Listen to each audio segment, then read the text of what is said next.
night, and you are hopefully joining us live on YouTube because we got a lot of sports to talk about. We got a lot of life to talk about. We got a lot of Oscars to talk about. We got a lot of things to discuss. You're in the right place. You're one of us. Welcome to The Regulars. I'm Cody Decker. I'm Tanya Ray Fox, and I'm this is actually my first chance to look at these wine glasses with Amazing, the little right? fishes on them. Amazing, Adorable. Right. Love.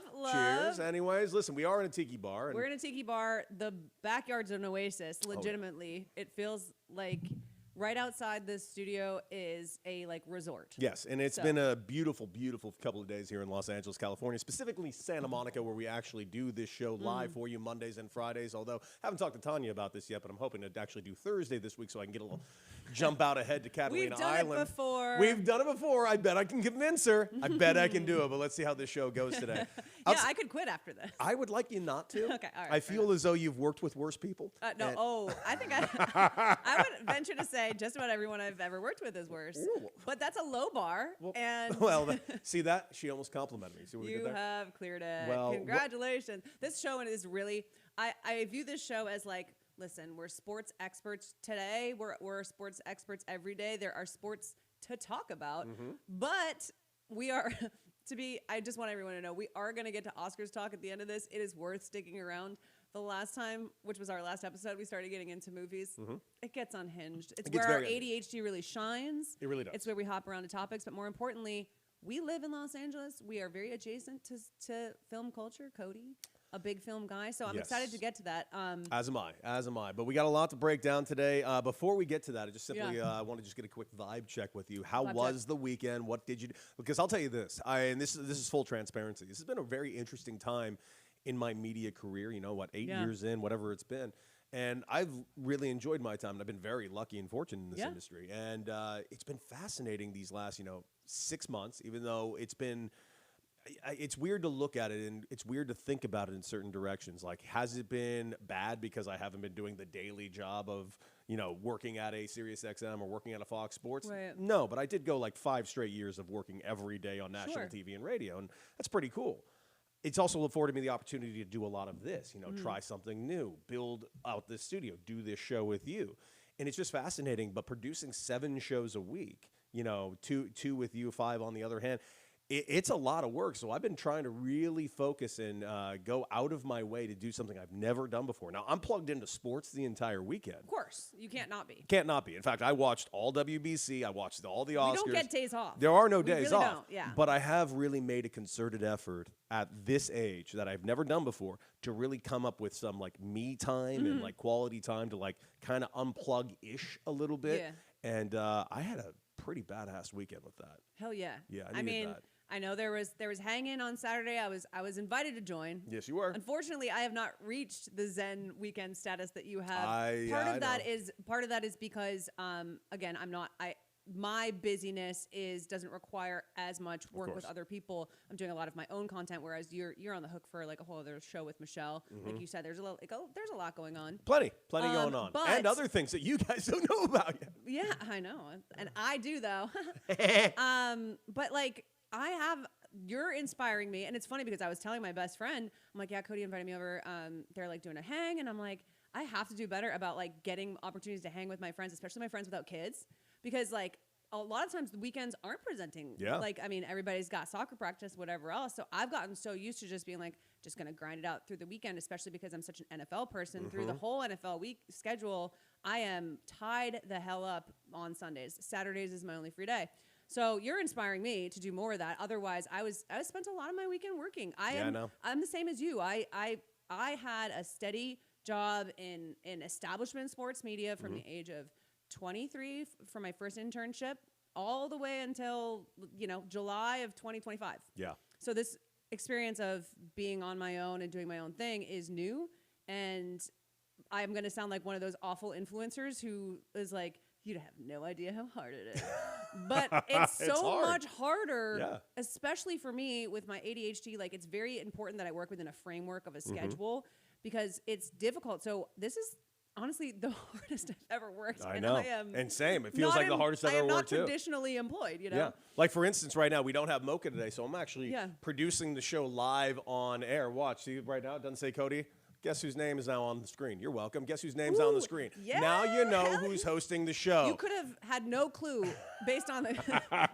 I know if you're watching this, you see the title of our episode, or of our podcast, but.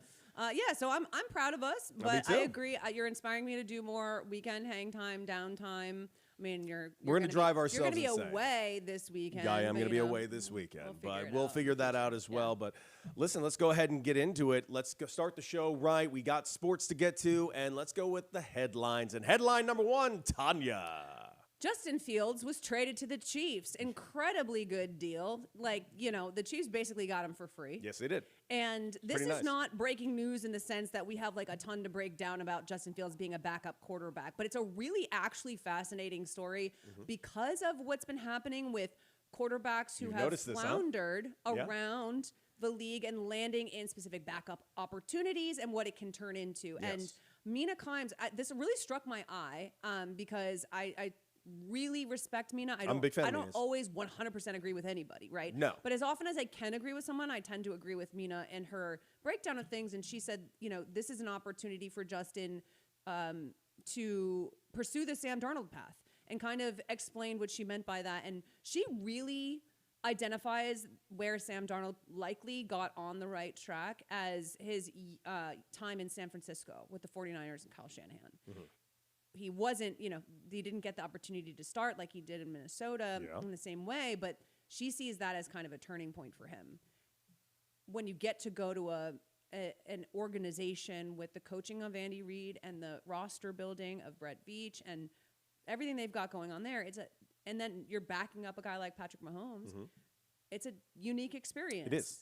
And so, I think my question for you is, do we think Justin Fields has a chance to make that leap? Whether it is, there is a injury or Mahomes, maybe his recovery lags a little bit. If we did see him start, but also,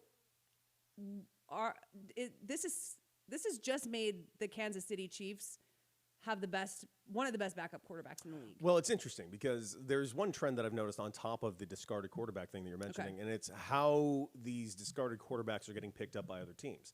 I think it's not an accident that Tua is possibly going to Atlanta. Tua in Atlanta, left-handed quarterback, similar skill set to Michael Penix Jr. All of a sudden, you're looking at we're seeing a trend where guys are now getting backups. I would say Tua is probably the best backup quarterback in the league, right? Probably. Yeah. And I'm just looking at this I'm seeing a trend more right now in the NFL that we don't normally see. We're finding teams that are getting their hands on backups with similar trends that their starting quarterbacks have, as opposed to, Gardner Minshew will just take over for Patrick Mahomes. You know why that is? Why is that? Because the increase in injuries as with this extended season and a shorter window of conditioning and fewer practices and everything else. It's harder to put together multiple schemes for multiple different quarterbacks. Hard. Yeah, so now you have these teams that are kind of getting similar skill set type of quarterbacks. And to me, this makes sense. And Justin Fields being behind a Patrick Mahomes as of now at least what I read today, Patrick Mahomes is still slated to start possibly week 1. Yeah. So is it likely we see Justin Fields this year?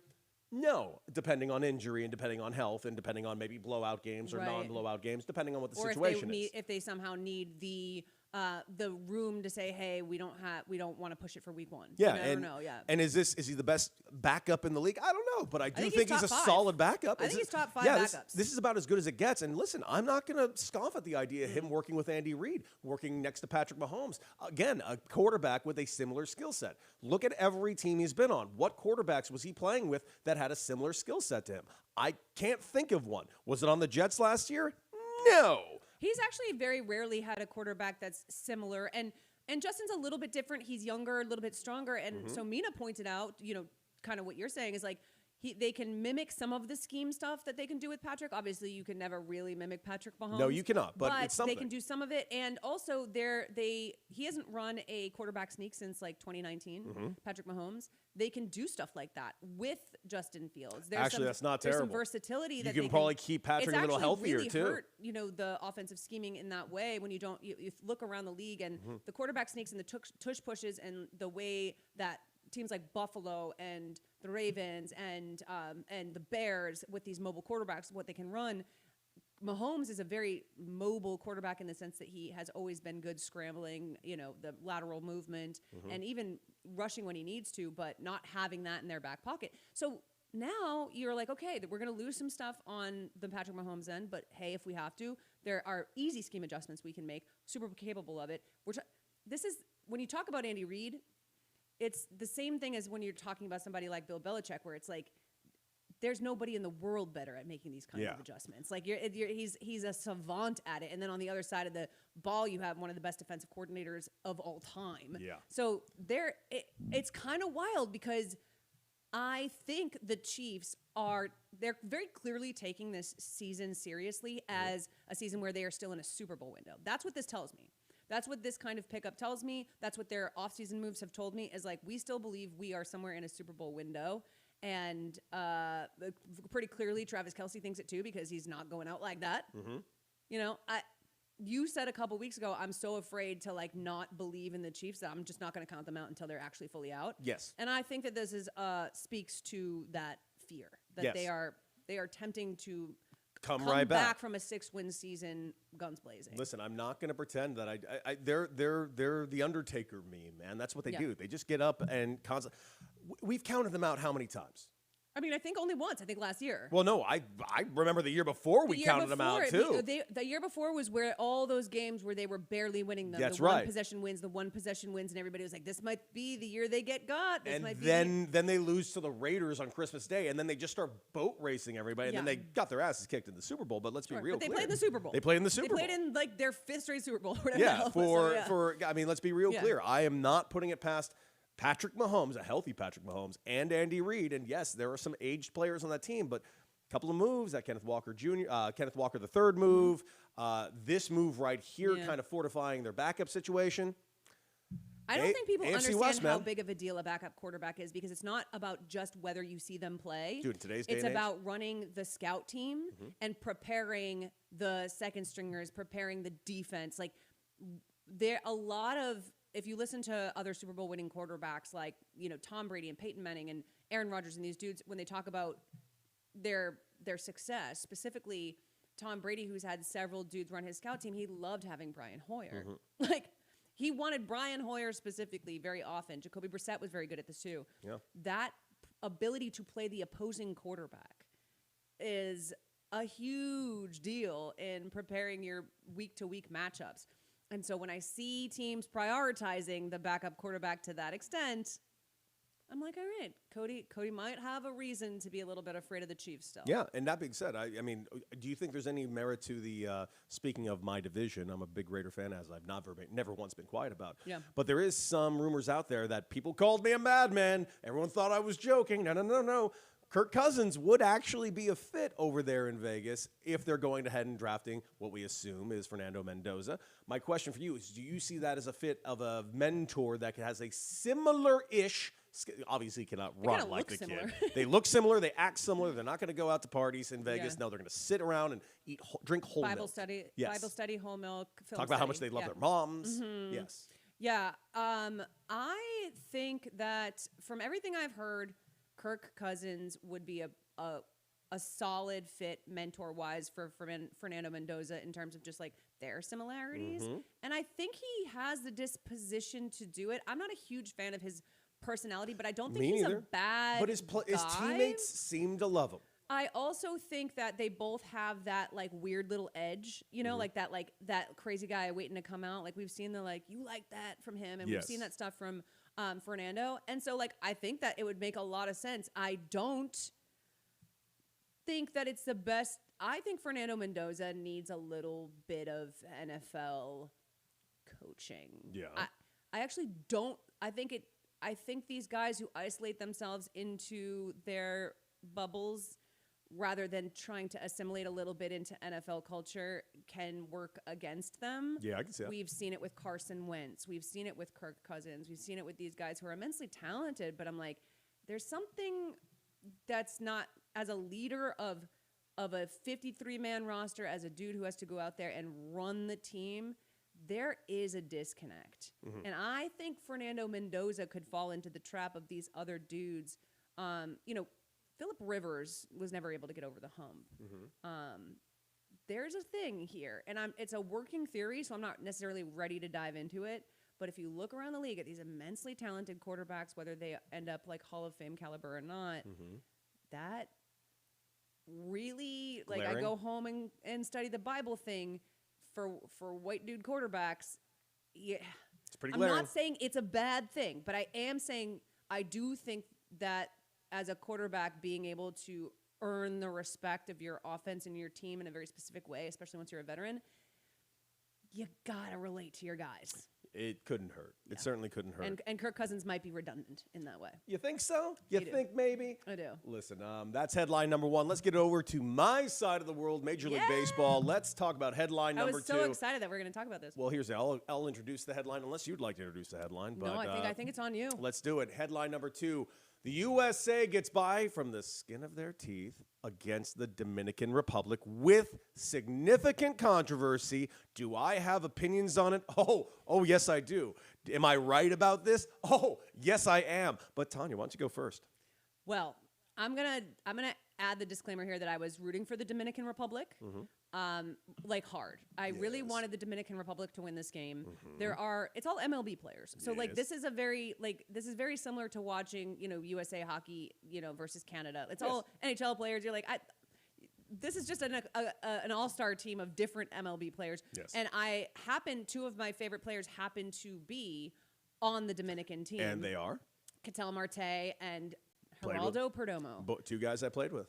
Okay, so Both good ball players. yeah, we're Diamondbacks household. Good dudes. And Geraldo Perdomo is one of my, I would say, like actively right now, the baseball player I love the most. I get it. I kind of caught on to him early before everybody else did, and so this seems manufactured for this podcast. It is not. I swear to God. No, I have believe you. watched- I know you're a Diamondback household. Yeah. It stands out to me, and I love the Diamondbacks because Yeah. I spent my last 2 years with them. Yes. I love the Diamondbacks. Right. I've been a loud Diamondback supporter.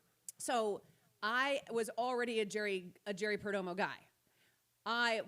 So we're sitting there watching the game, and we know exactly what's happening. We know exactly who's batting ninth. We know exactly why he bats ninth. We know everything about why he is the perfect setup man. He's essentially like a pre-number one hitter. He always gets you back to that one. Yes, he always does. makes sure he He gets was you a back to that great guy one. to have up to set up for Fernando Tatis Jr. And let me be real clear here. I want to give let me paint the whole picture to everybody. Now, to this point in the game, the Dominican have left runners on base. Now, the eighth inning rolls around. Juan Soto leads off the inning.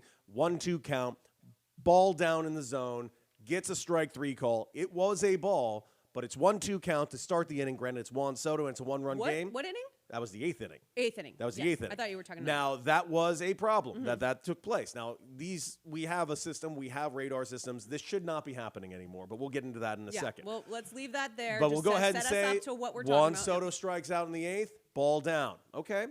We go to the ninth inning. Mason Miller is out there to close the game. He is not looking sharp. Runner gets on first base, gets to second base on a wild pitch, more pass It's not ball. just the runner; it's Julio Rodriguez. Yeah, it's Julio Rodriguez. Julio then gets over to third base. Now we have 2 outs with a runner on third base with 1 wild pitch already in the inning and 2 stopped wild pitches because Will Smith is playing hockey goalie back there, and he's got a 3. They're lucky that what's his name didn't make it to first. If he'd gotten one step earlier, Yep. they'd have had a guy on first and third. Very, very close. It was a close play at first Yeah. as well for Reds player. Yeah. I'm forgetting his name right now, but Yeah, superstar. unfortunately. Well, here's the deal. Now we got a 3-2 count with Perdomo at the plate. Mm-hmm. Perdomo, in case you don't know, is one of the best bat-to-ball players and best eyes of the matters box of the strike zone in the game. Now, let's take you over to Tanya to where things went. So here he is doing exactly what he does. He does it every single time. He knows how to take balls. His eye is exceptional. His instincts are as a batter are one of the best that I think is. He's in all of- fantastic. He'll run up that pitch count, Which he did. If he has to hit the foul ball, he'll hit the foul ball. He'll see. He always knows. So we're not expecting a home run, but we're expecting that he's going to get that ball. And he's been now Miller. Is that who it was? Miller Mason is Miller. throwing these like sliders? No, he's throwing sliders and he's throwing fastballs. His fastballs were sitting between 100 and 102, so and then his sliders. a couple of these sliders, which he was not throwing them for strikes at all. So Right. if I'm Perdomo, So he's basically Perdomo- slapping off fastballs, fouling off pitches as much as he can. Right. And when he sees a ball break, he's taking it Right. because it's been a ball all throughout the Right. entire inning. And everybody who's watched baseball, every real baseball fan who's watching this knows exactly what Perdomo's going to do. He's going to take that ball. It's going to be a ball. He's going to take it. He's going to get on base, and Tatis comes up with Perdomo on first, one of the fastest dudes on the team. Winning run, by the way. Rodriguez in position Tying at run. third, and Tatis, all he needs to do is, at very least, run in Rodriguez from third, you get a single, run him in, and they're tied. Mm-hmm. Now we're into extra innings, worst case. Also, keep in mind, there's a chance that Mason Miller, who was very wild in that inning, throws a ball away. You have a runner on second base with Fernando Tatis Jr. at the plate. And you win the game. It's a walk-off. It's a very Of course, different thing. I'm thinking worst case scenario, like, at minimum, they're just trying to get First and third, 2 outs. There's 2 outs. Okay. That ball is, I would say, about as low as it can get It's low. until you're actually in the dirt. It's low. It's very clearly a ball. It's a ball. It is, I mean, like, nobody watching it was like, man, I want, It was a no. ball. And they call it a strike. Game over. Yes. And it was so stunning that the broadcast didn't know what to say, which is like incredibly difficult for them a difficult spot for them to be in, because you have to make the game-winning call. But it was a brutal end. It was bad. And when I tell you, I have never, I am not one of those people. So let's be clear. I am not one of those people who thinks that ABS and VAR and instant replay are the be-all, end-all of sports. I have seen bad calls. I have seen bad calls go against teams that I care, that I root for, that I don't. And at the end of the day, I really try so hard not to be the person who is begging for review, because I think it waters down the conversation. But in a game like this, at the bottom of the ninth, in a tournament like the World Baseball Classic, this is like the Super Bowl or anything else, in these high-stakes games, this wasn't touching the bottom of the strike zone. No, it's This ball. wasn't, oh, man, that was close. This wasn't one of those where the tip of the ball is just below the lower. It was a very clear ball, and I don't know if you saw the side angle of it. Oh, yeah, I've seen everything. The side angle of it was even worse. I mean, that shit was practically in the fucking dirt. The ball was down. It was rough. I don't think it was in the. I won't go as far as saying it was almost in the dirt, but it was definitely down. How much lower could it have gone? It was only 2 inches off the ground. A couple inches more, but it was definitely. I can't stress this enough. The ball was down at all times. This is how. Okay. It was clear How without the box How in about there. we put it this way?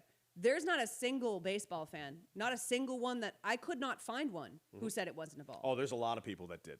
I had a No. very interesting day today. No. You're not on baseball Twitter, it seems. Today was the I largest. thought I was. No, today was the largest argument of dipshittery in baseball I've ever watched in my life. Now, Today I've hold had on. the Are these most people arguing in good faith, or are they just trolls? combination of two. The combination of the both. Because I know trolls are going to exist everywhere, but did No. you talk to people who actually thought that was a strike? Oh, there's a couple that are just trying to make the argument that it was close and it's his fault for not protecting the play because you cannot swing in that position. But I make the Can't argument. not swing. That's what Perdomo does. I cannot stress this enough. I've been dealing with idiots of the old head baseball players all day, and I can't stress enough how stupid it is. We clearly, and this isn't about ABS specifically, but I'm going to use it as multiple examples. We're in a world where this doesn't need to happen. Yeah. We're in a world where this was the most consequential call in WBC maybe history to this point. Certainly in recent memory. This game was very, very high intensity. This game was viewed by a lot of people. Everybody was watching this goddamn game. Yeah. It's Dominican versus USA. USA, which I'm not going to lie to you, in this tournament, they're the most boring fucking team I've ever seen in my life. Where every one of these other teams are just alive and fucking wonderful. Yeah. That being said, this is a hard-fought game. Skeens pitches his ass off. Everybody's busting their ass. We got a robbed home run in center field from Julio Rodriguez. We get a throw out at third base on a bad base running blunder by Fernando Tatis Jr. And we have a moment at the end of this game that is called by a bad umpire. Now, I'm not going to sit here and bag on the umpire because really, listen, I've been saying this for a while. Being an umpire is a very thankless job. I don't know, man. Hear me out. I might push back on this, but I'm gonna hear you out. Hear me out. Being an umpire is a very thankless job. I'm not pushing back on that. No. This is the thing. It's not that guy's fault. Isn't it though? No, it's not. Why? Because Major League Baseball can get every one of these calls right, and they're choosing not to. I can't stress this enough. This is actually why I hate the ABS system. Okay. I'm going to take you through this entire situation here and why this annoys me. Could have implemented the ABS challenge system into this right now. They chose not to. Right. I'm making the argument that what happened last night is Major League Baseball's favorite thing that could have possibly happened. Umpires don't want ABS. Hear me out on this. This umpire, I'm not blaming him because it's not his fault. It's simply this. Umpires can't keep up anymore behind the plate. It's not physically possible for the human eye to see baseballs at this speed they've got to have and that this self-awareness. spin rate. They don't. That's why it needs to be fucking taken away from them. I don't give a fuck about their union. Umpires are supposed to be as noticeable as chairs. And in baseball, if I notice an umpire, it's because he fucked up. Yeah, but there's never been an era of baseball where people didn't notice the fucking umps. We've Exactly. been complaining about But this we're forever, in one where we actually can.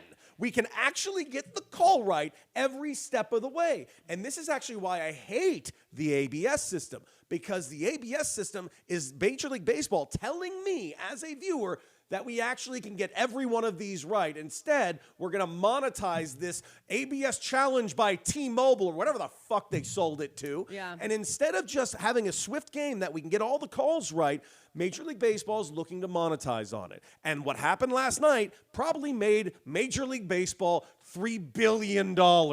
I'm fucking annoyed by everything around this. And the old heads going, well, human error is part of the game. For fuck's sake. An umpire's human error should not be part of the game. A player making a bonehead play, Prior making to an error. ABS, it should have been part of the Yeah, game. but it's not anymore. Right, And is it what you're doesn't saying. Like, need to be. it was easier for you to swallow when ABS didn't exist. Yeah, but now we have a system that can clearly show you. We have the technology. I just can't stress this enough. Whatever technology you think Major League Baseball has, it's 10 times better. It is. They have everything. They have my heart rate when I'm on the field. They have a radar going out of everything. They have it for multiple purposes. 1, to better the game. 2, to grow the game. 3, to get advanced metrics. And 4, to use it against players in arbitration. Everything is about making more money. Same with this ABS system.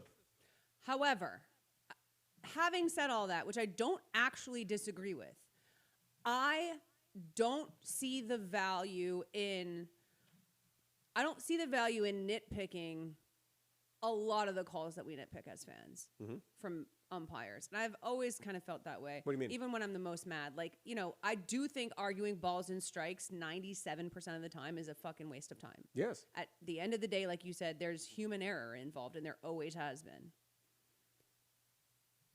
If that had been just outside the strike zone or even a little bit higher, I would understand your point. This is bottom of the 9th with a batter that everybody knows is looking to take that pitch. He's looking to take a ball there. Like, he's prepared for it. Yeah. And if it's not a ball, he's gonna try to foul it. So as an umpire, there's one moment. This is like how refs are held to a higher standard when they're in scoring position in the red zone, whatever else. Or if it's the end of the game, you call the game differently. You're a little less ticky-tack on defensive pass interference. There's certain things that you just don't do. You don't fuck up a very foul ball at the bottom of the 9th in a potentially game-tying or game-winning situation in the World Baseball Classic between the Dominican Republic and the United States. I agree. So I think letting him off the hook and saying it's not completely on him, that was everybody. You could see it was a ball from space. So it wasn't a ticky-tack one. It was not just outside. No, I agree. This was a ball. This is a ball from Jump Street. I'm not. Because I agree with you. No, because what you said was I'm not going to blame the Oh, ump. I'm not going to entirely blame him. I'm blaming the fucking ump. I'm And not. I'm I'm blaming blaming baseball. him. I'm not blaming him completely in terms of like I understand that ABS exists and that baseball is doing a very specific thing. None of what you said is wrong. Yes. But I think at some point, it's actually totally fucking fair to say, all right, well, you are there and you do have one job. And at some point throughout that game, you are going to have wiggle room. There are going to be like things that you establish as what you're going to call a ball and a strike. We're going to get used to how you're fucking calling Of which the he game. called multiple balls off the Right. plate that were closer to the strike And we're zone going to than get this. used to how you're calling the game. Okay, fine. There is one fucking call that you have to get right. And it wasn't hard. Okay. This is where I'm going to disagree with you. Okay. Because I've dealt with umpires at this point for 35 years. And sadly, at the highest levels, they're not much better. They're not getting better. How about that? They're getting worse. And they're not getting worse because they're bad. They're getting How fast was that ball? That pitch, it was a slider, 93 miles per hour, the slider? Okay. A slider is supposed to be 86 miles per hour. That's how much baseball's changed in the last couple of years. But so it's supposed to be sliders have been over 90 miles an hour for a minute now.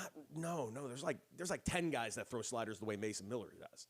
It's just this is where I'm letting them off the hook because they just can't do the fucking job. I get it's your not point. possible. I get your point. Like hitters can't hit 300 anymore. Pitchers are sitting at 100. Mason Miller was sitting at 100 to 103 with a spin rate RPMs probably near 3,000. Yeah, and I literally couldn't remember his first name. I was like, "Fuck, what is this guy's first name?" It's insane. And he's like one of the best pitchers that's ever lived. And he's ridiculous. I can't even remember his name. And his sliders at like 93 to 96. It's batshit. Now that being said, I'm blaming Major League Baseball as much as I'm blaming this umpire. Now, the umpire can't get this call right. I can't get this call wrong. You just can't. It's fucking terrible you got this wrong. I know what you're saying. What you're saying is essentially like it's hard for you to get to the point of blaming the umpire the way that I am because you have already come to terms with the fact that they cannot call these and that. They just can't. So why is it that like... So when we're watching them call balls and strikes, they're mostly just getting lucky for like if they're nailing it, it's just fucking accident. Because they're normally in the zone. I mean, this is a ball that's not borderline. It's off. Yeah, they are. They'll check out umpire scorecards. They're actually quite impressive. That's my point. They're quite impressive, but they do miss 20 to 25 pitches a game. That's a lot of pitches. And now we just saw him miss one of said 25 pitches that umpires miss. That fucking ruined a tournament. Yeah. We can fix this. In fact, we already fucking did, and we're not doing it. I'm losing my fucking mind. I know. And you're not wrong, by the way. That's the other thing. I actually agree with you, but I agreed with this 5 years ago when we already fixed the problem, and we just won't fucking implement it. And the reason is this take, I want to know, is this take about the idea that like umpires are literally not equipped to call like today's pitching ball and strikes? Yeah, yes. Because I'm trying to figure out like have we scientifically found out if there's like a human eye like element to like literally not being able to call pitches this fast? I mean, I can just say you as a hitter how much harder hitting got from my first year playing to my last year, and it was not because I got worse. But hitters have been able to do it. Hitters have gotten there. Numbers have gone down throughout Major League Baseball. The hitting has changed. How way pitchers have changed. It's almost like exponentially we've learned and gotten stronger with pitching. I've cited you that line from the movie The Rookie with Dennis Quaid. Yeah, like it is absolutely true. I understand, but like hitting has gone down for several reasons. Like, I mean, hitting went down after the steroid era, right? Like, yes, they did, but they started catching up. But the hitting, we're also thinking about the steroid era as only hitting. Pitchers weren't throwing the way they were anymore either. No. It was a whole different. Everyone got smaller, and then guys started getting stronger again. They started building back up, and what we learned on the pitching side just went like this from the year 2015 on. Hitting did no such thing. Guys can get stronger, guys can get faster, but the actual ability to hit fastballs that were an average at 92 to 94 miles per hour are now sitting between 97 to 100 miles per hour in just a 5-year time span. Now, have you actually run the statistics on this, or is this anecdotal? Anecdotal, but the actual numbers are about... I would love to look at like how many... no, the average fastball is up about 2 miles per hour full I'm saying I would love to actually, and this is something this is what I do in my fucking free time, so I'll do it. But I would look at how many over 300 batters per season existed in 2005, 2010, 2015, we can check the 2020, numbers. 2025. Because I think sometimes people get into an anecdotal trap, right? But it is important if you're going to make the case that umpires actually the human eye cannot actually track a ball that's going that fast. That's something we should be talking more about. I've been trying to talk about it for years.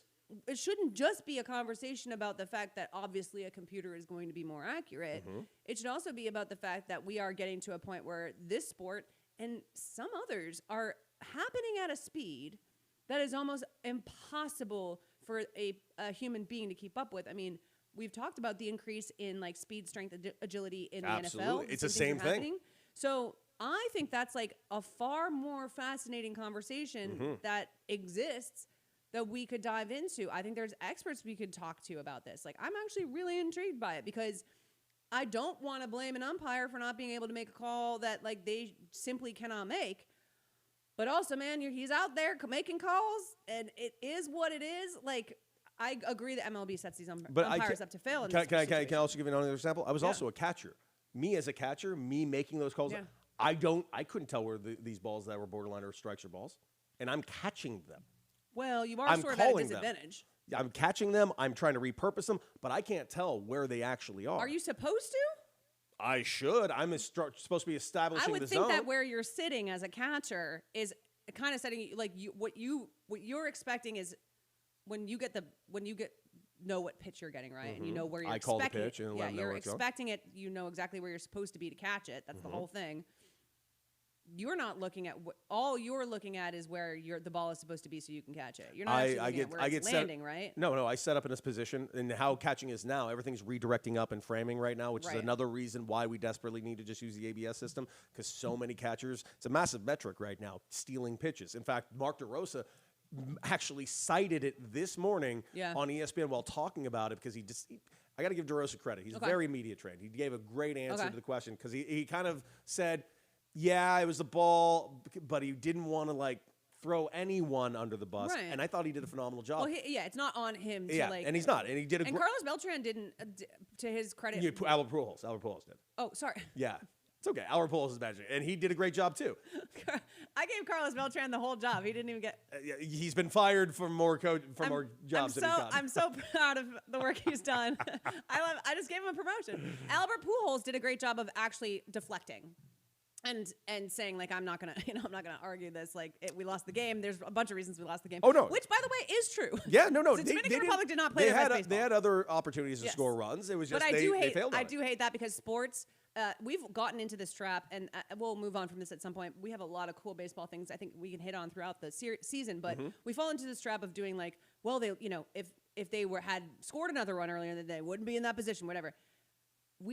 Sports come down to these moments, we'll never know. They're allowed to come down to these moments. Yes. In fact, some of the greatest performances we've ever seen were people who, for most of the game, for most of the match, couldn't quite get their shit going, and then the greatness came through, the clutchness came through. That's why we have the word fucking clutch, because generally you have to step up in a moment where everybody else has not been, or where your team has not been, or where you've not been able to do what you need to do, execute. And so don't tell me that if they'd wanted to win the game, they should have played better baseball, because they had put themselves in the position to potentially win the game, and now we will never know. So don't come at me with that shit, because I think we were robbed of a really glorious. We were robbed of potentially more innings of that game. I agree. That was an argument I got a lot today. That was my least favorite. Yeah.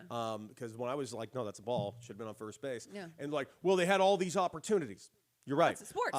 That's cool that you said that. That's a different conversation altogether. Yeah. I agree. They should have manufactured a run in those times, but they didn't. But if you're telling me that Fernando Tatis Jr. coming up to the plate because Perdomo walked in a great at bat that he should have been rewarded on, and not even rewarded, it's the strike zone is not up for interpretation. It's a fucking strike zone. It's finite. It's either a strike or it's not a strike. The end. It wasn't a strike. Should have been ball 4. He goes to first base. Everybody's always rewriting these fucking things. In a 2-1 ball game with 2 outs in the bottom of the 9th, you're telling me the winning run with a wild pitcher and the tying run on third base, and the winning run now on first base with a very speedy Perdomo, and Fernando Tatis Jr., who's been a runner-up with the MVP multiple years, and you're citing why this shouldn't have happened because he struck out in the 7th or because they didn't manufacture runs earlier, is a fucking nonsense thing to say out loud. Nonsense. Because go back and rewrite the history of some of the best sports moments, some of the closest games we've ever watched. Patriots have won several Super Bowls by the skin of their teeth. Let's just go to the Malcolm Butler one. Let's say at the end of that, right, Malcolm Butler gets called for a Bush League DPI. Everybody in the world knows he didn't commit DPI. Everybody knows he had that fucking kick, right? And we watched them overturn it. The Seahawks win that game. Now, the entire narrative has shifted to the Patriots should have scored more runs or more touchdowns earlier in the game. They should have done better. They should have done more, right? Yes. We would have been robbed of one of the great upsets at the end of a game. One of these crazy moments that's what you can rewrite anything if you decide that people should have performed better in a game earlier. That's how fucking sports works. Yeah. 1 point wins, 2-point wins, walk-offs are the greatest moments in sports. Didn't Miguel Rojas come up in the 9th inning with the Dodgers down 1 in the top of the 9th? Well, it doesn't matter. They messed up and didn't score enough earlier in the game. So fuck the 9th. Pretty sure that was Carlos Beltran. Oh, sorry, Carlos Beltran. I always We're get him giving confused. everything to Carlos today. So that is headline number 2. Obviously, by the way, it was a great game. It was a great game. It was just a shame it ended that way. And all of the things that it's opening up is very frustrating and dumb. And it's just, we have a fix. Yeah, we have a fix. And that's the thing. That's the thing that frustrated me more than anything than the umpire, is that we don't need to do this anymore. Yeah. Why are we? Yeah. That's all. So, headline number 3. Tanya, why don't you go ahead and take this away, because this excited me this morning from Sean Sharania. Okay. NBA expansion is potentially happening. We've known that this is potentially happening, but bids for the franchises are expected to come in, at some point once they go through this vote. They're moving forward with their first vote to do expansion. The eye is on Las Vegas and Seattle. Yes. Is that not official yet? It's not official. Okay. No, it's not official. It's officially unofficial. I mean, let's be honest. We know Vegas is happening, and I always thought that Seattle was Yeah. going to be the other choice. At least I hoped it. Yes. Yes. And so what's happening is it has to still ultimately be approved. And Okay. if expansion is ultimately approved, there will be the 2 new teams in additional to the additional 30. So now we're at 32 teams, same as the NFL. In this scenario, either the Timberwolves or the Grizzlies are expected to move to the Eastern Conference. And it's unclear how that would affect the divisions in each conference. So there's all kinds of stuff that would need to happen. The East collectively has a winning record against the West just 3 times in the past 27 years. So either one of those teams would be very happy to move to the East.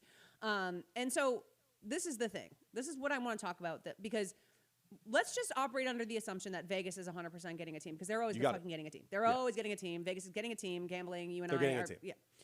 Seattle, very likely. Seattle continues to get expansion teams. They got their hockey team. They've gotten soccer teams. Seems like a reasonable choice. They've always missed the Sonics. And not to mention wrestling, but I do believe the biggest heel pop I've ever heard in the last 20 years was by Kevin Owens and Elijah. Okay. And they went on the stage and in the ring, and they made a Seattle Supersonics joke. Yeah. And that they don't take that shit fucking. That place booed their asses. They do not fuck around about the Sonics. Yeah. They wouldn't let them talk. Yeah, no, that's valid. So, the cost of these teams is expected to come in around $7 billion to $10 billion. Okay. We are talking about. I think for a lot of people, these numbers have become like they almost roll off their back, like they're not even perceiving them anymore, and I understand that. But for you and I, who we've been paying attention to sports our entire lives, been a part of sports our entire lives. The idea that like NBA teams just cost $7 to $10 billion now is fucking insane. Yeah. I don't think people understand. Like, you used to buy teams for like $100 million. Yes. Like, this isn't fucking normal. No. So just right there, what's happened is that while they're expanding the team, they're expanding it to an ownership pool that is quite small. There are only a handful of individuals or families capable of buying a team of that at that price. Obviously, there are investment groups and things like that can come in, but like that's another issue in and of itself, because teams with owners or ownership families tend to be run a lot better than teams that are owned by conglomerates And hedge funds right. and all that. So we've got a really major issue purely that's highlighted by NBA expansion about who's capable of buying these types of teams. Interesting. A lot of there's been like these sort of conspiracy theories around the idea that Adam Silver has been promising Miriam Adelson that he'll expand a team into Vegas and then she can buy that team. She currently is the majority owner Yeah, of the Mavericks. Yeah, the Adelson family, they're so nice. like horrifying Republican super donors, as are most honest billionaires at this point. But so there's that aspect of it where we are sort of getting to a point where these teams are no longer open to your average rich person because there is no average rich person. Yeah. Billionaires, gajillionaires, like there are billionaires who can't afford NBA teams.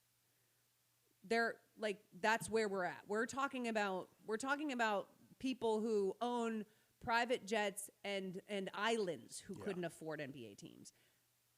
So again, ownership pool getting really scary. We're talking about Bezos and people like that can afford. Yeah, these we're teams. talking about like 10 people. Yes. Is like what we're talking about here. Which I think is like wildly under discussed in the conversation around not only selling teams but expansion and buying them. The other thing, and you can weigh in on any of this, but the other thing I wanted to put on the table about this is we have not seen NBA expansion since 2004. Yeah.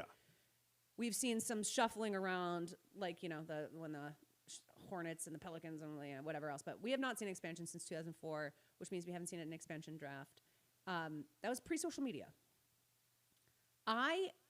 We've seen expansion drafts in other leagues, NHL, you know, that we're going to see at the WNBA, we've seen before, but like the NBA and the NFL and the MLB are still king, you know, in major team sports in the United States, certainly in social media discourse, and especially the NFL and the NBA. I still maintain that NBA social media is the worst and most uninformed and sort of like it's the worst. Okay. It's so hard to have genuine basketball conversations on there. There's a lot of it's affected by nostalgia. It's affected by disrespect for different eras of the game. You know what's funny? It's like what baseball was. It's what baseball was. Yeah, baseball's And getting baseball away has from gotten that. A lot better. A lot better. At it. The NFL is a lot better. And NBA is really, really tough. And so I can't imagine these people having to witness expansion drafts and just like the chaos of this. How do you? I just like I don't. I think that there's been so many times in my life where I've been like, if this happened, like I've always thought, like we've talked about, like if the malice at the palace happened when there was social media, like how, oh like, my God, you know what I mean? Like there's certain things where you're like, man, Holy if we had social hell. media, I think that might be one of those things. If the NBA expands and because expansion drafts, there are rules. I don't know if people know this, but there are rules. Like you have to put certain levels of players up for availability. Like you can't just throw like the two worst players on your team. Yes, it's a thing. Yeah. Listen, it'll be chaos. You know what's funny? Everything you said, and yeah, I do expect a fun time for the expansion draft. It's going to be wild, especially seeing NBA Twitter really kind of go into it. Yeah. I'm actually looking forward to all sports Twitter kind of going in because I think a lot of it, because you mentioned the last expansions that we've had. Yeah. It's been a while. That's pre-social media. All of it is in pre-social media, every except sport. for the WNBA. Right, but like in every sport. So this Yeah. is actually like, I'm going to be really excited to kind of see how people even react. I'm going to kind of be excited how even I react because it's been so long since I wasn't an adult in the last major expansion draft. You know, I was like 18 years old. So this is kind of We cool. weren't even like, we were worried about like who was going to be at the party that we were I'm sneaking going to into. college. We I was were a like, freshman. Yeah, I didn't care. I just discovered who LeBron James was. But I will say, the thing that you mentioned that I just simply had not even considered is who's buying these, who's owning these teams. Yeah. And I truly, and that sounds like a very not me thing, didn't even consider it going, what these are going for. This is kind of, could get ugly and dark on where the league, and this has implications for the league and other leagues as well. You start implementing more billionaires into the league. And not even regular billionaires. We're talking super villain billionaires. We're talking super villain billionaires who are on the outside looking in. They have number crunchers. Those number crunchers got these people to be billionaires, not in the sports world. You keep bringing and I apologize for how I'm saying this. Yeah. You keep bringing outsiders from the sports world who don't understand how the sports world kind of works. I don't think you should apologize for that at all. It's just you're bringing in a darkness to this that I don't think people are really prepared for. I don't think people realize that like a lot of people who used to buy sports teams, all They were your families. favorites, they were families, and they were people who were fans. Like Jerry Buss bought the Lakers to like run it as a family business. Yeah. And was like a fan of basketball. He raised, and I don't think Jeannie Buss is a great owner, but she was raised to love basketball, to love the team, right? And now she's in a world where she's competing with Steve Ballmer. Yeah. And she's losing.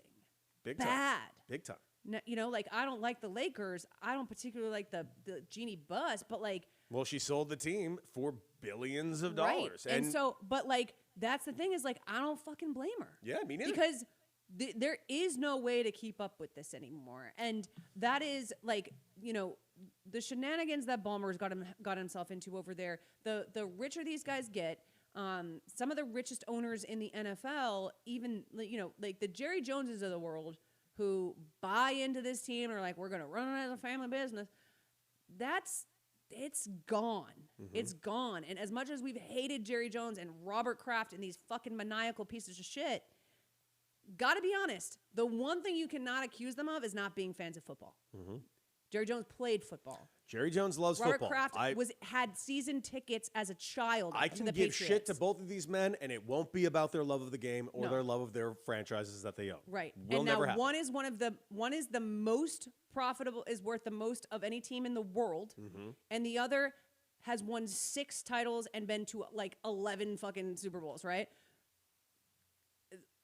What you're staring down the barrel of is these teams never becoming that.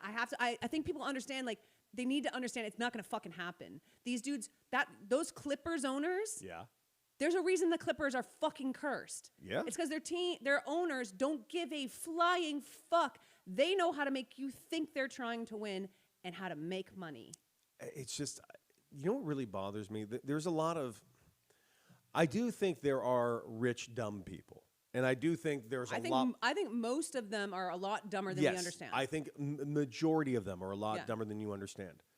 There are others, though, that are far, and this is how you know that they are far cunning, far more brilliant. You don't know them. The Elon Musks of the world, the Bezos, they're loud. A lot of them hit on things. Elon Musk was born on third base after his parents rounded the bases 19 times because he got himself a lovely emerald mine that he inherited. Jeff Bezos hit a jackpot after jackpot after jackpot.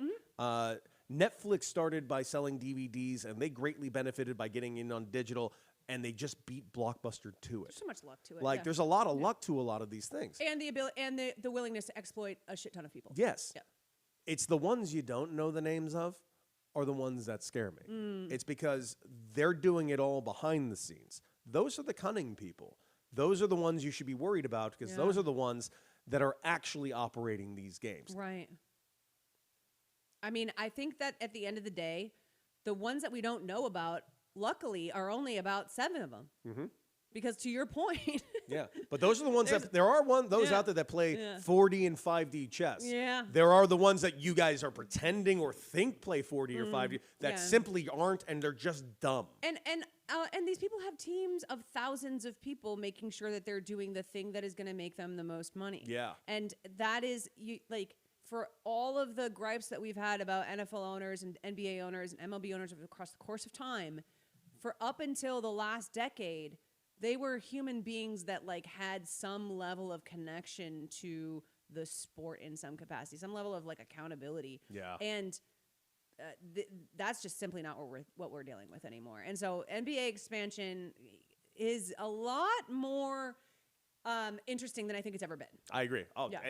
And man, all of the reasons on why. Holy hell. And thank you for thank you for kind of bringing that to my attention, because hearing that pre-evaluation of $8 to $10 billion.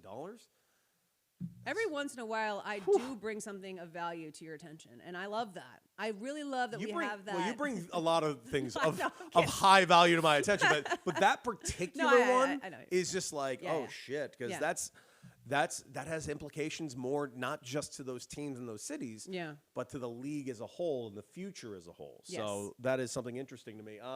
Listen, let's finally get to something. Well, it's not necessarily better. It's Media Corner time. It's Media Corner. And here's the thing. I think you have a stronger opinion on this than I do. That being said, I think you can really sway me to have a stronger opinion on this. Okay. And I'll just give the quick little update. Bruce Pearl is the face of March Madness. I know that because I can't turn on a goddamn TV on any network and not see his face right now talking March Madness. Can someone explain me how the fuck this happened? Well, no. Honestly, I can't. I actually cannot explain that part to you other than to say that Bruce Pearl has failed up and gotten opportunity after opportunity since the beginning of time. I think he's been doing this since Christ. since the era. So I believe there were a couple of championships BC that he was a part of. Yeah, exactly. So this is centered less around this, but I'll give you the backstory that he has been insisting that instead of Miami of Ohio making the tournament, it should have been Auburn. Okay. Now, I don't know if you know wonder this. why he thought that. I don't know if you know this, but his son's there. Yeah. And it's clearly a conflict of interest.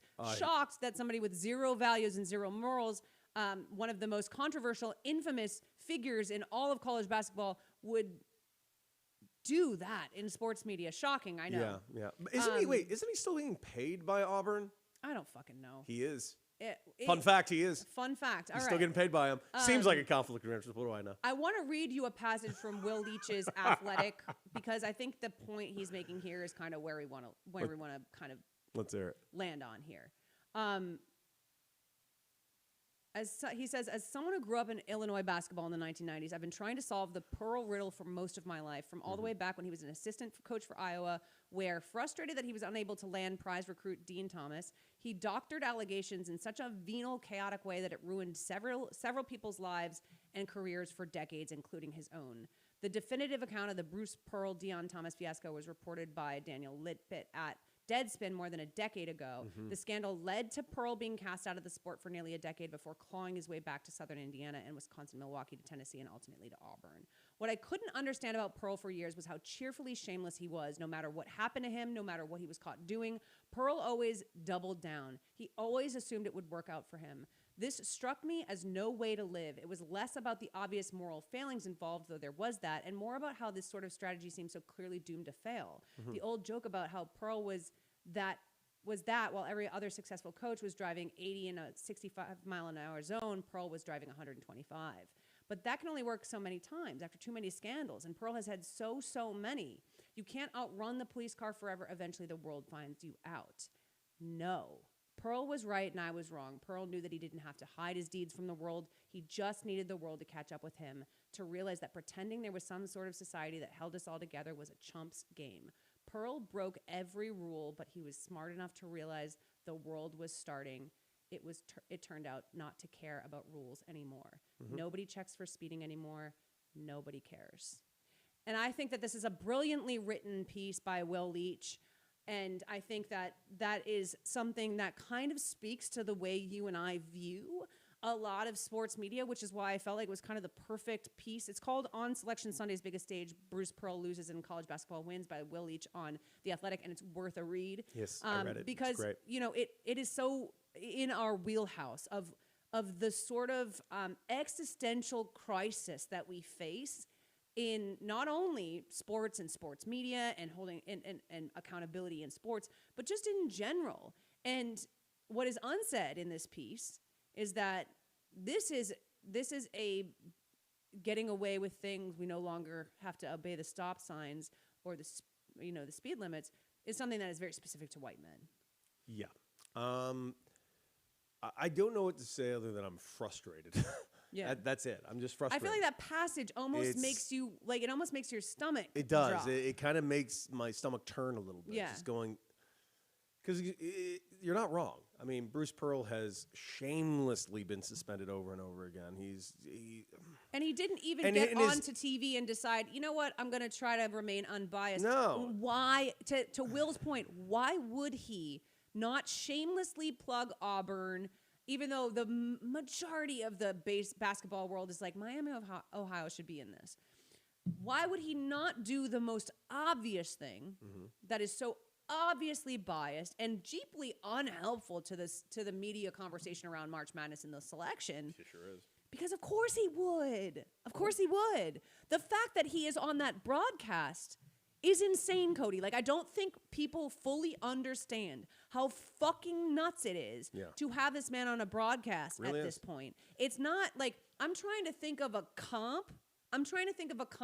Of somebody who is so controversial that to imagine them be, somebody from the NFL world or the NBA or MLB, like, just that would just be shocking. That's how shocking it is that Bruce Pearl has been allowed to be such a mainstay in their March Madness broadcast, which, by the way, obviously everybody knows. I don't know, March Madness is a massive, massive viewership getter. Yeah. It is one of the biggest sports media events of the year every year. I have a question. Yeah. And it's not even just to you. It's like to the world. It's more of like to God. It's more of an existential question. Sure. And it's the first time I'm really asking. Okay. This. And I'm gonna tie something of a clip that I posted from Beetle and Decker this week. Okay. That I think you saw. And we were talking about the Magic City thing. How it got canceled and yep. and the you and I have talked about that a little bit. And we have. And the discourse around it, and again, there were a bunch of arguments about, well, it's not that I hate it, it's how do I tell my daughter this? And then I made the argument, like, that's insane. How do you tell your daughter about the statue of Karl Malone when you're going to a Utah game? And the amount of people, and I'm telling you, it's actually, the fact that there was more than two. I promise whatever you say is not going to surprise me. But the amount of people that were telling me, I don't care that he was a rapist, he was the best scorer in Utah history, blew me away. And it just makes me go, and I'm going to bring Bruce Pearl back into this. Why don't you care? Like, this guy's a piece of shit. Why don't you care? Why do you value, well, he was a somewhat successful basketball coach over he's a fucking monster? Why do you not care? I'm confused by this. This is something that's overarching in everything, and in every one of these arguments that we ever have. I don't care about this. I just care that the economy is running. Why don't you care? I don't care if Bauer he is this or this. He's the Cy Young winner. Why the fuck don't you care? Why don't you care? That's fucking. You're broken if you don't care. Yeah. I will say, I think the thing that first broke my brain along this line was watching hundreds of thousands of people defend Joe Paterno. Oh my God, that was it too for me. That was like, yeah, what the? I had a teammate that was doing it, and my mom had to go off on him. And I remember being like, everything always comes down to like, well, what can we prove and blah, blah, blah. And then we prove it. And then there are people on the record. And then then it comes down to like, well, what are we supposed to let go of 40 years of blah, blah, blah? We're going to take down a statue? Yeah. Yeah, you are. Because children were hurt. Yeah, because he was covering up for a child rapist because he was making sure that a child rapist could still do what he did, right?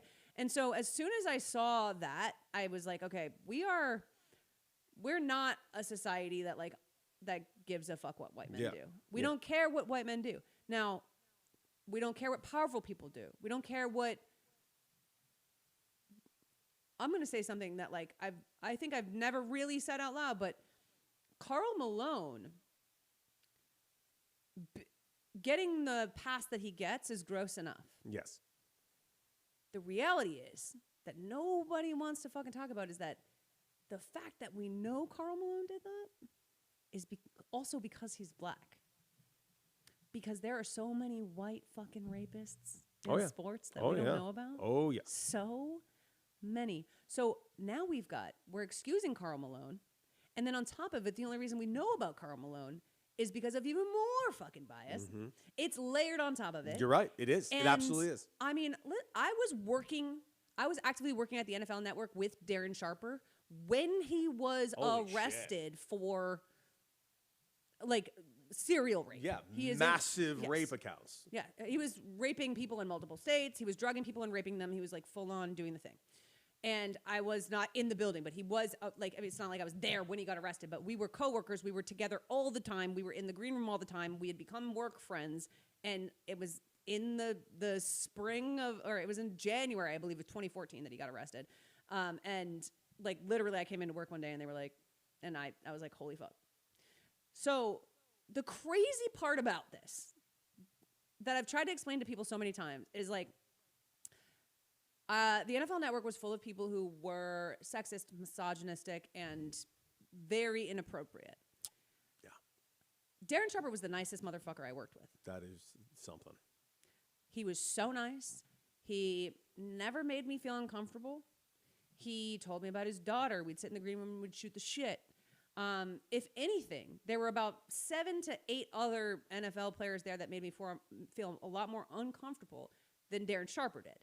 So everybody has all of these ideas about how someone behaves if they're actually a piece of shit, or if they are a piece of shit. Blah, blah, blah. Are we allowed to still put Darren Sharper in the Hall of Fame even though he raped so many fucking people? Are we allowed to ignore Karl Malone to the point where we put him in commercials still even though he fucking raped a child?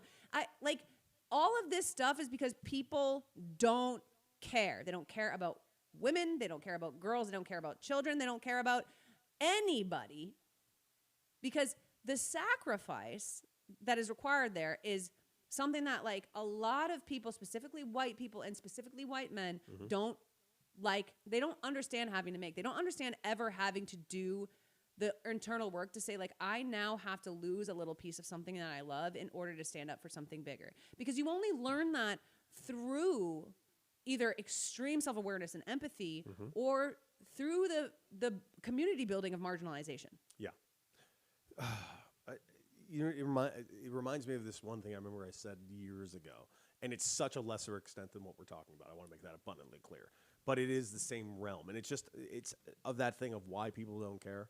And I remember Dick Butkus, and of course, not exactly the forward thinker of Dick Butkus, but I will never forget it when they were talking about changing the Redskins' name to anything. Yeah. I'll never forget it. His biggest argument was like, you can't change the name. It's such a big part of NFL history. And I remember just thinking like, that's right, we can't, because it's a big part of NFL history, which as we all know is far more important than actual fucking history. Yeah. Like, it's just...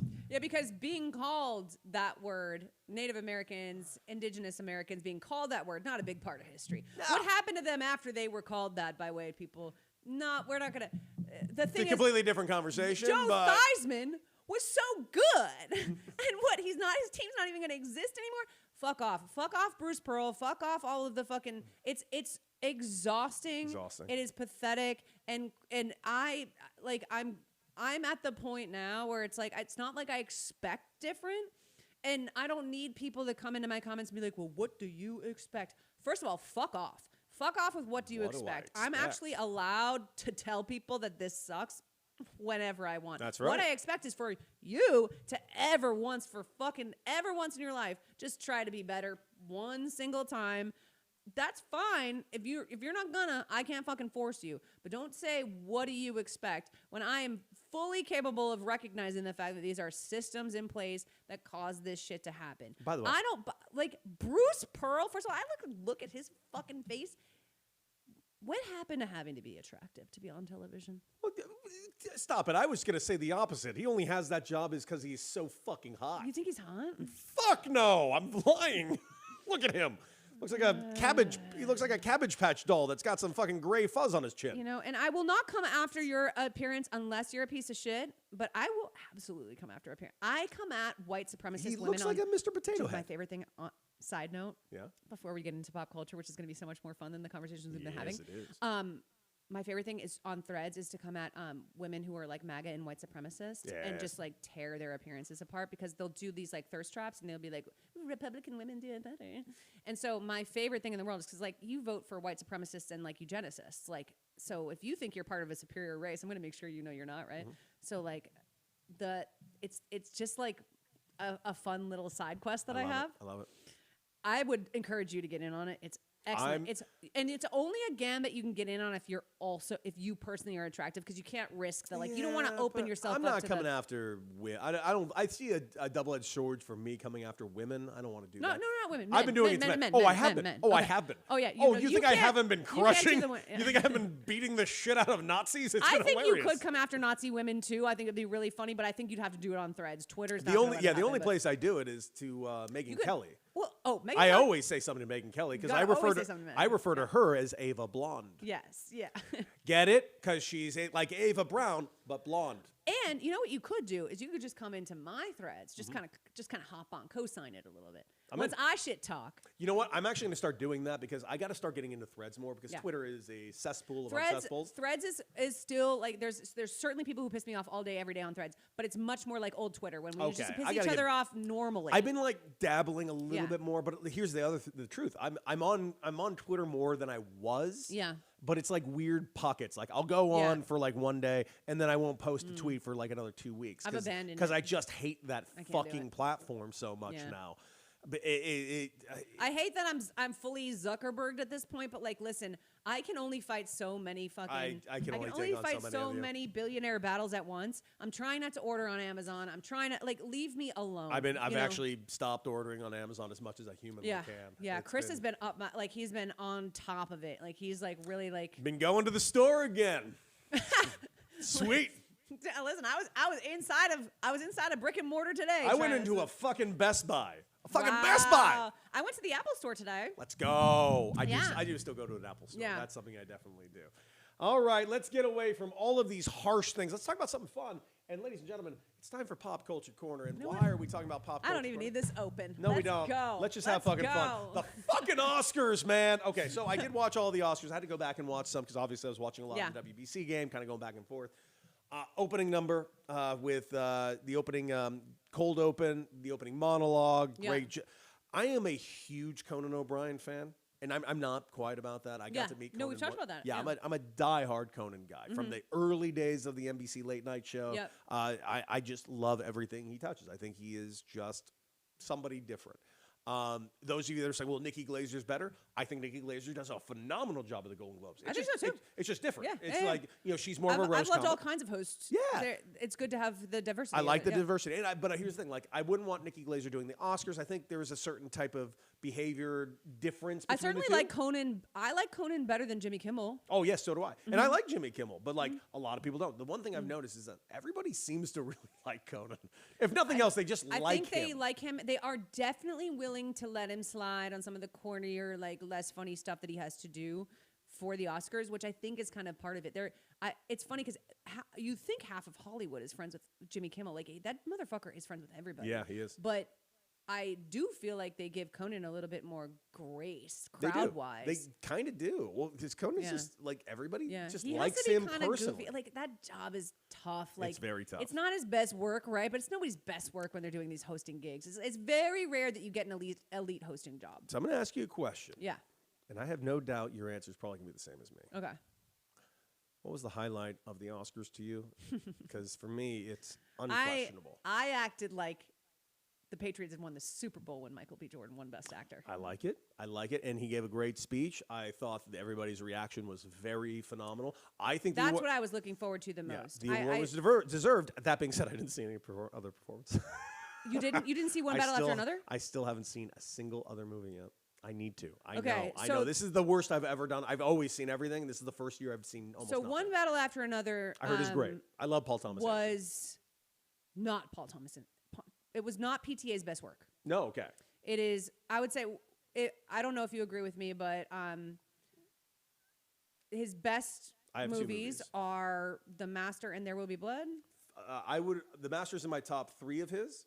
Believe it or not, I would go and my favorite movie of his, believe it or not, is Boogie Nights. Oh, Boogie Nights. Okay. Boogie Nights, and then I go There Will Be Blood.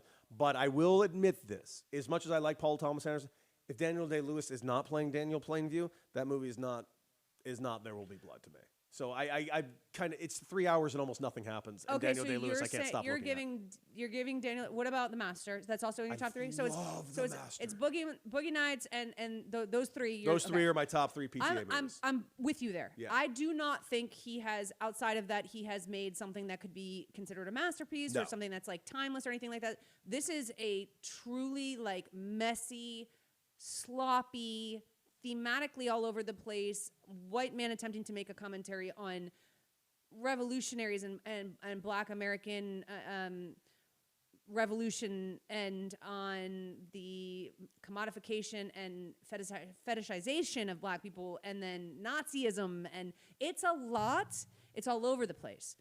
The first 30 minutes of the last 30 minutes of it are just a lot to get through. The middle of the movie has some great stuff. The performances outside of Sean Penn, who I think was overacting and mostly just being the piece of shit that he is in real life, like just on camera, I genuinely found his performance, where I have seen him act in stuff I've liked before. I think that Sean Penn was flat and truly just doing this overacting bullshit that I hate when people do. I see that. I loved Leo's performance, and I'm not a Leo stan. Me neither. I like Leo, and he certainly does some of the Wolf of Wall Street, Once Upon a Time in Hollywood, manic, funny stuff. But he does some softer things. He does some character adjustments. He plays a dad, which we very rarely see him do. I don't think we have. When have we ever seen Leo play a dad? I'm trying to think. The only one I can think of was the second movie he did, which was directed by Sam Mendes, with him and his Titanic co-star. Why am I forgetting the name of the? Little Children. No, not Little Children. Oh, God. They played like a married couple that were miserable. Yeah. That was it. That was the only one I could think of, though. And it was great. I thought he did it was one of my favorite Leo performances, despite the massive flaws in the movie and the fact that I don't think he should have been the central character the way they made him. Revolutionary Road? I think it was Revolutionary Road. Kate Winslet. Yes, Kate Winslet and him. Yeah. And I thought that the girl who played his daughter, incredible. She's an amazing actor. They had Regina Hall was amazing. How was Tiana Taylor, who was nominated for an Oscar? She was amazing. Because here's what I want to know: what drugs was she on last night? I need them. I need them. She was having a night. No one had more fun than Tiana Taylor. I think that's how you should live when you're that hot and that talented. You should always seem like you're on drugs, even if you are or aren't. She is the fucking best. Her performance was really cool, really good, really grounded in what he was trying to do. I don't think there's anybody who could have cast that was better. I think Paul Thomas Anderson fell into a trap that a lot of white directors fall into, where they're like, I have something to say. I have a political statement. This was crash to you, it was very crashy. And it wasn't nearly that bad. I mean, it's Paul Thomas Anderson. Yeah, Crash was very heavy-handed. He's an auteur. It was heavy-handed. It was heavy-handed, but not in the 2005 way. Okay, good. It was at the very least in the 2026 way. And it was also just a well-shot movie. There's really cool scenes that... It drags on about 45 minutes too long, right? I could cut out about 6 scenes that don't need to be there. Classic PTA. But overall, it just was not. It was a sloppy movie. I would encourage you to watch it. I will check it out. Honestly, because I will. I do think that you will also agree that the performance Benicio is just, who doesn't want to see that dude in everything? Love him in everything he fucking touches. Every time he's perfect. This is no different. Him and Leo together, like, it really makes me want to see a movie with him and Leo, because they are both very good at dramatic acting with comedic undertones and overtone, like the ability to sort of tap into comedy. Benicio is low key, a really good comedic actor. Very much so. So that was great. Regina Hall in her role in it, like, she's just fucking great. Like, you just can't not look at her when she's on screen. So he cast the right people outside of Sean Penn. It just didn't do it for me. And a lot of people are mad at me, Cody. Like, a lot of people are mad at how hard I rode for Sinners. And I got to be honest. Why? Because it was fantastic. Well, Sinners is a black movie made by a black man with a black cast. It's black as hell. And people are by the way, a former college football player, I should say, at Sac State. A guy, and I want to make this abundantly clear about Ryan Coogler. I learned of Ryan Coogler's work when I saw his first movie in theaters. And then, of course, I saw his second movie. Now, the first movie was Fruitvale Station. Yep. I've only seen it once, and I will not see it again. It's not a rewatch. It's not a rewatch because it's a truly jarring watch. But there is a scene in that movie, and I might have mentioned it. You mentioned it on the show with Michael B. It's the moment I knew Michael B. Jordan was one of our best young actors. Because there was a moment where he kept the camera on his face for 10 seconds and let him express every intense emotion within 10. And I mean, it staggered me as a viewer when I saw that. Yeah. And I was like, wow, these two are unbelievable. And as time's gone forward, you know what? You know how hard it is to be a director in today's day and age? To be 100% with your films. Number one, he made Fruitvale Station. He made Creed. There is no universe that Creed should have worked, let alone been watchable, let alone been fantastic. Creed, I would say, is one of my most it might be the second best Rocky movies in the last 10 years. Yeah, I don't turn Creed off. It's fantastic. I think it's Rocky and like Creed, and then I think Rocky 2 might be after Creed. I mean, it's phenomenal. Yeah. And then you have. Then his third movie, Black Panther. What do I need to say about Black Panther? Nothing. Black Panther, Wakanda Forever, another movie that should not have worked in any realm. You know what he just said? He's like, you know what? I got Angela Bassett. Fuck it, I'll make this movie. And fuck, it was fantastic. It was insane. And Angela then Bassett this. and Chadwick Boseman and the way. So the thing about what the discourse around this is that it's become very difficult for people who are fans of Paul Thomas Anderson to allow space for people to be mad that Sinners was overlooked for Best Picture and Best Director. And the fact of the matter is, saw both movies. Mm-hmm. And if you watch one battle after another, like, because it really came down to those two films all night. Frankenstein won a lot of the costume and set design stuff. Of course. Looked beautiful, but I didn't see the movie. Costume and makeup. Yes. And, you know, that's classic Guillermo shit. They're always going to give it to him, whatever. But, like, it really came down to one battle after another in Sinners. There is no world where I will ever rewatch One Battle After Another. And it's not because it's a bad movie. It's because it doesn't know what the fuck it is. Aha. And Sinners might be the most I know what the fuck this is movie. It might be one of the most I know what the fuck this is movie of all time. Yeah. It is so clear in its message and its thesis and its adherence to the genre, to the homage to the genre of vampire movies, the Siege Until Dawn, and then within it the reestablishing of pushing cinema forward, of creating moments you've never actually had before, experiences you've never had before. Yeah. There are several scenes, but specifically, obviously, everybody points to the dance hall scene. I lie to you. It's incredible. It changed what I thought like movies could do, and movies have been doing that since the 1920s, right? Like just you being like, I didn't know movies could do this. Yeah, that's what the greatest cinema does. My mom pointed to the old dance movies with Gene Kelly and like it's Singing in the Rain, and she's like, when they would like dance up the walls and they would do these new things where you're like, I didn't know fucking movies could do this. Mm-hmm. They would utilize something, what they did with the Wizard of Oz, and they went into from grayscale to color. Yes. All these things we take it for granted now. That's what Sinners did, and so the frustration that people are feeling is also mixed into the discourse about race and representation. And I thought about it last night, and you can tell me if I'm wrong, and maybe I am, because you know film better than I do. Yeah. Every movie that's been made about Black American culture, the experience of the Black American, the Black American experience. Yes. Whether it is specifically tied to racism or specifically tied to a Black American revolutionary or a hero, whatever.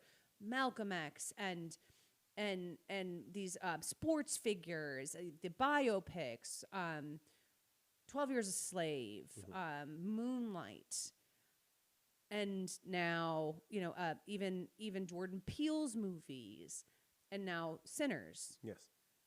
Everything Spike Lee's ever fucking done, right? Yes.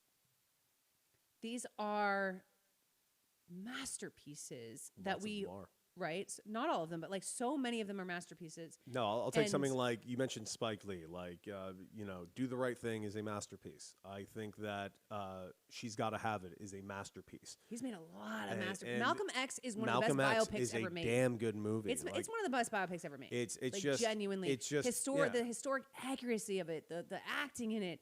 And then I see that a Black director has still, we're like 100 years into this shit, has not won fucking Best Director. And then I see that amazing. 2 of the last 9 films to win Best Picture, 2 of the last since 2019, have been The Green Book and One Battle After Another.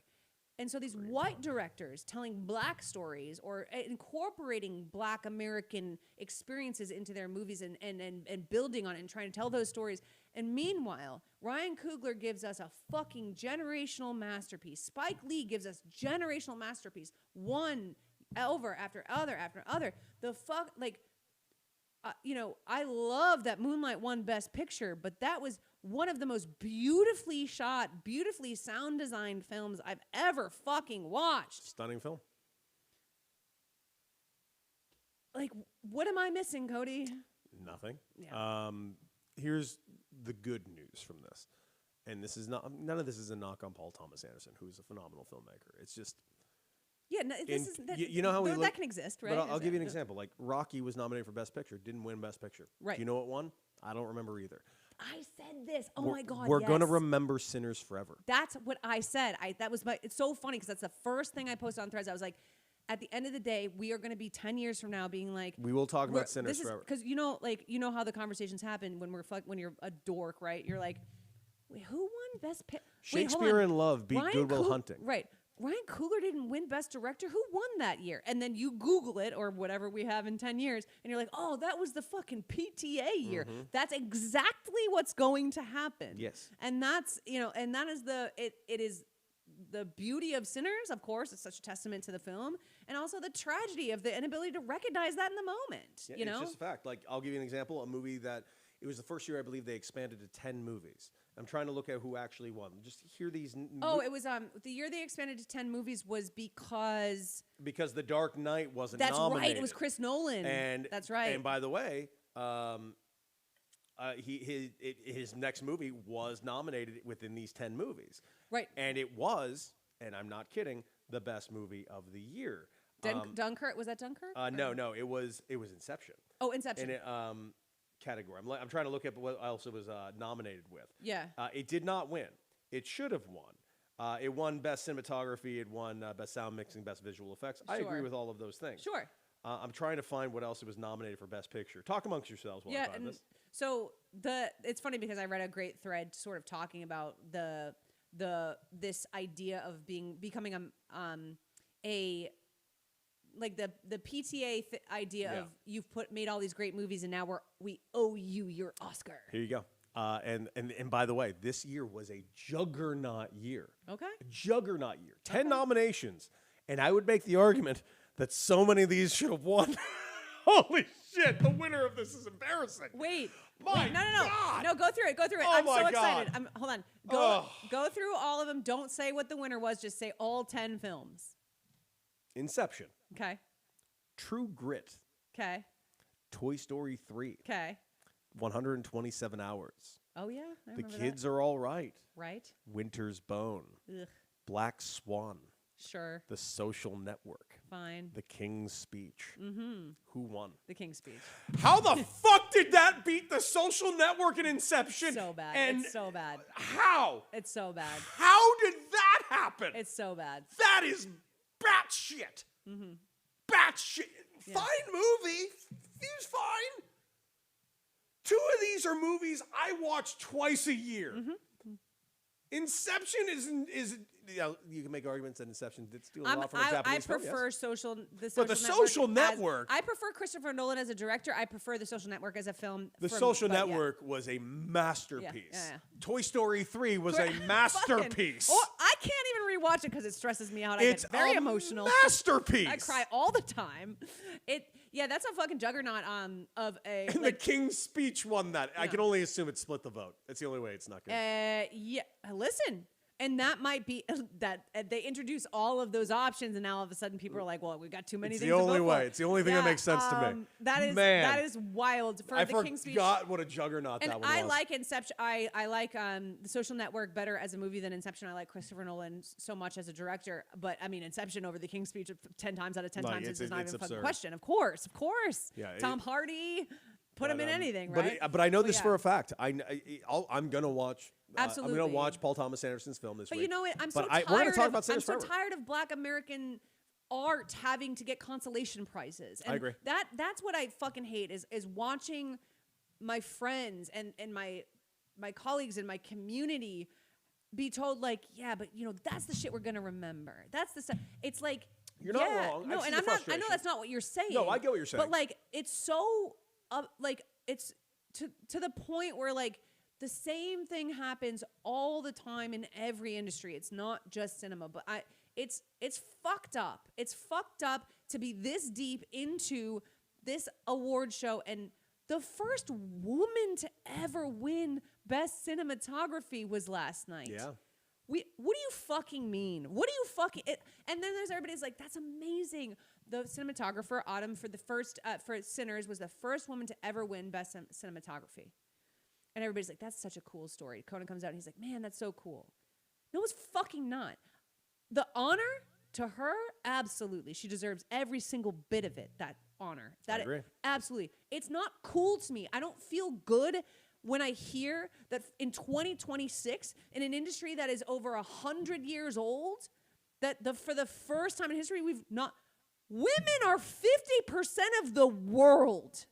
What do you fucking mean? It's not fun. It's not cool. It's fucking pathetic, and it's exhausting. And I don't want the moral victory of, well, amazing. Oh, that's so cool. We finally made a breakthrough. Right. I want you to give women their fucking credit. I want you to give black directors who make some of the best fucking movies we've ever seen fucking credit. And I want nobody after Michael B. Jordan wins to be like, well, Timothée Chalamet fucked it up for himself with the ballet thing.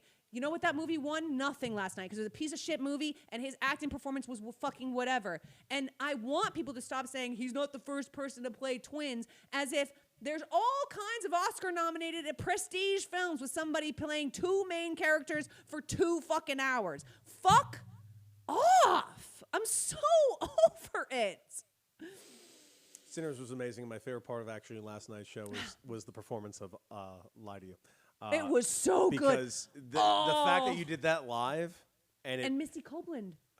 Misty Copeland came out of retirement 5 months after having hip replacement. Pretty badass. Dance. Brittany Howard, pretty Alabama Shakes. Pretty badass.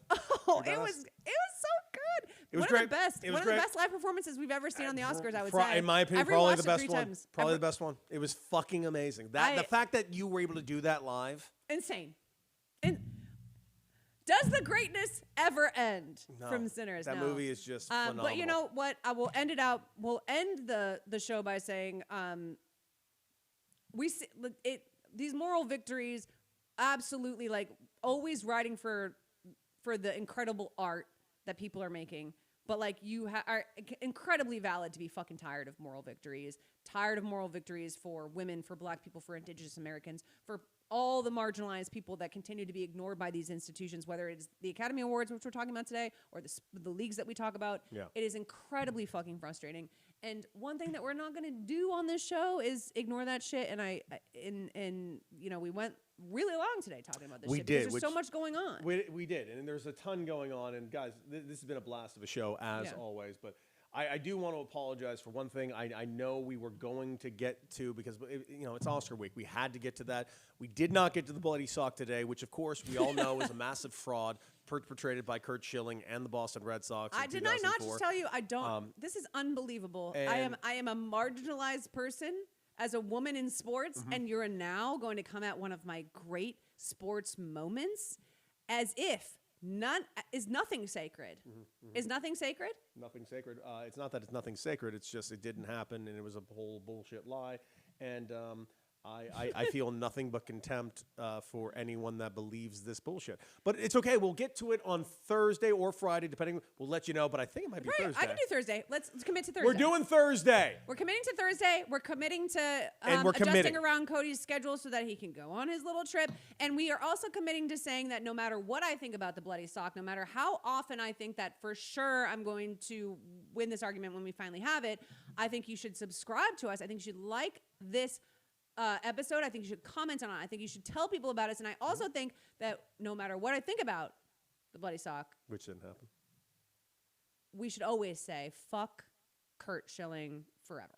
Yeah, that's fine. Fuck you, Curt Schilling. Yeah. Anyways, this is The Regulars. We'll see you soon.